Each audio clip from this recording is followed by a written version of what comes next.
Good afternoon. My name is Scott Redler, Chief Strategic Officer at T3Live.com. Welcome to today's recap and look ahead. It's Valentine's Day. Hopefully you have a nice plan for your significant other tonight, and hopefully you had a decent day to bring a smile on your face.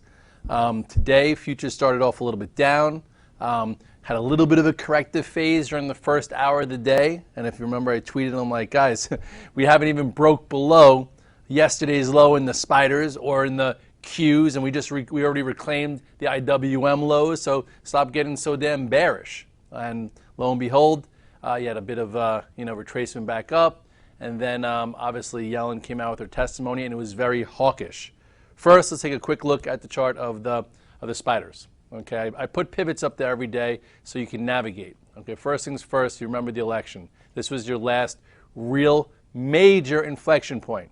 This is when the 8 and the 21-day moving average was taken back. This is when you could have switched gears and said, hey, I am now a bull. Okay, market proved it could hold higher. I'm going to be long or in some kind of portfolio approach as long as we hold the 8 and 21-day moving average. So from there, first was your big move, came back, tested the 21-day, came back up, gave you a false, first a nice little move, and then obviously remember that hurt a little bit, held the 8 and 21-day, and then really your last tradable move was right here, and it was a nice one. Why was it a nice one? Because you had two calculated pivots, okay, two very nice calculated pivots. One, when it went below and reclaimed 228.46, which was right here. Remember that? Boom. That was entry number one. Then your another entry was when it cleared this 229 either 38 or really 229.71, which was really that pivot that if you were short, you had to cover, and if you were looking for a breakout after a bit of a 2-3 week consolidation, that was your spot. So now look where we are, multiple days above it. So today came in and basically held above yesterday's low by what's this, 232.16, by 232.05 by 11 cents. Not only did it hold it, it then took out this what's it called pivot. So if you remember, I was short a little spiders overnight because I had 6-7 longs. So I wanted to have a little bit of a hedge, considering that, from here to there, why not, just in case. So into some weakness, we covered some. And then when it took out yesterday's high, I covered the rest. I actually made money on my spider hedge and felt comfortable staying with some positions overnight, considering the size of the rally. So today, I still have multiple positions. So what did I do?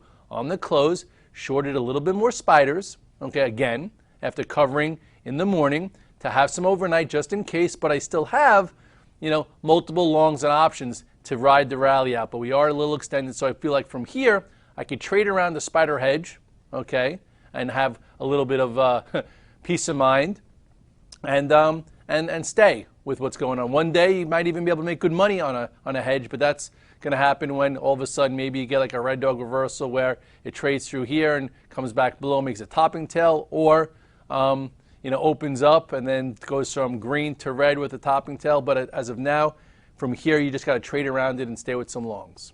So think about it, guys.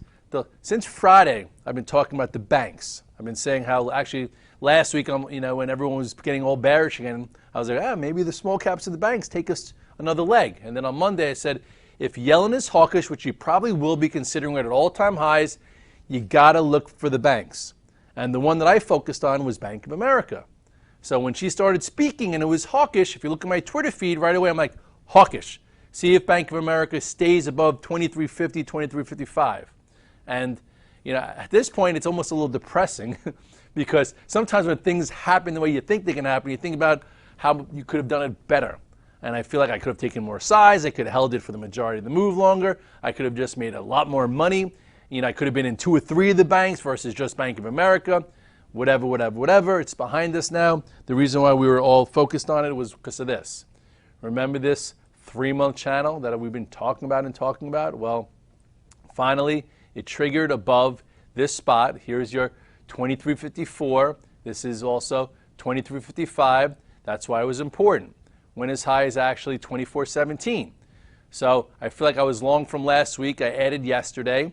And then today, as soon as I heard hawkish, okay, I bought more, added here, sold some in the 70s, sold some in the 90s, and now I'm in small. I just feel like I could have had a hell of a lot more size, and I also could have had, a few other banks too, whether it was Goldman that I talked about last week, saying I think it's going to hit 250 plus. Didn't quite hit 250 yet, but it's well on its way. You know, in my note, I talk about JP Morgan, best in breed, all-time highs. You know, either way, we all have a lot we could work on, and sometimes you'd rather a situation not work like you think because, you know, it's sometimes a let down when all of a sudden, boom, you're up 2 days in a row, and you just feel like, you know, how did I not make as much as I would have liked? Granted, made money, it's great, it's fine. I think a lot of people on Redler All Access made a lot of money, a lot of high fives today. A lot of people in the public Twitter feed also. I've been talking about it. I've been doing it on the Morning Call Express to recap in Hong Kong. You know, but then you always, you know, try and reflect on how you did. And I did okay, but I definitely could have done better. So what I'm going to do is I'm going to write it down, and next time try and do a little bit better and keep evolving, just like everyone else has to evolve. As far as high beta tech, wishy-washy. Yesterday got stopped out of Netflix. Everyone's like, why would you get stopped out of Netflix? Go over that trade, please. So, okay, let's switch gears from the banks to Netflix. Netflix, the reason why I got stopped out of Netflix, first of all, remember this trade. This was a nice one, right?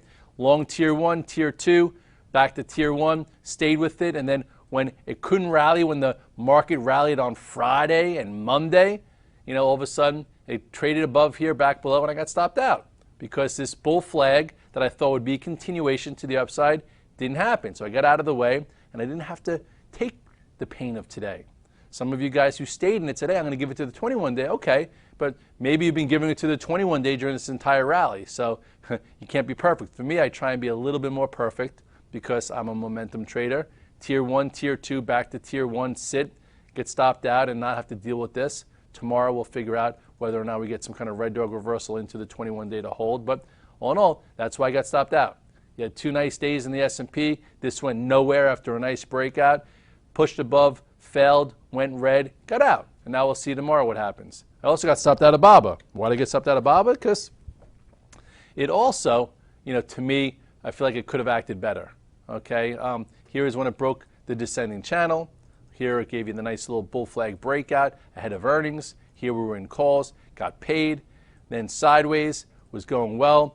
Bought this. Okay, then I thought, hey, maybe we have a nice little bull flag to continue above 104 and change. What happened yesterday? It didn't act as well as I thought it could have. Then today, when it went below this spot, got stopped out and lost a little bit of money. Doesn't mean it's game over for BABA. No, it just means that it's not ready yet. I'm going to give it some space. You know, see what happens after some time. Maybe it'll, you know, get better, and then above this, I'll get back involved. Or if it did a red dog reversal tomorrow, went like that, maybe I'll look again. But for now, little relative weakness. Tech was strong, market's been strong, it was red, not sure why, so I said, hey, I'll get out of the way. Just talk about Baidu, I get out of the stock on Friday.